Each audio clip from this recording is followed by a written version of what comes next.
இங்கே பச்சரிசி தேங்காய் சர்க்கரை எல்லாம் வச்சு அல்வா பண்ண போகிறோம். அரிசியை நல்லா கழுவி 2 மணி நேரம் ஊற வச்சிருக்கேன். நல்லா பச்சரிசி கூட தேங்காயும் சேர்த்து ஃப்ளேவருக்காக 2 ஏலக்காய் மட்டும் சேர்த்திக்கலாம்.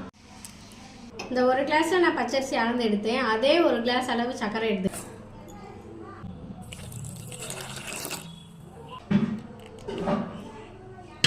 கரைச்சி வச்ச நாட்டு சர்க்கரையை இந்த மிக்ஸ் கூட சேர்த்திக்கலாம்.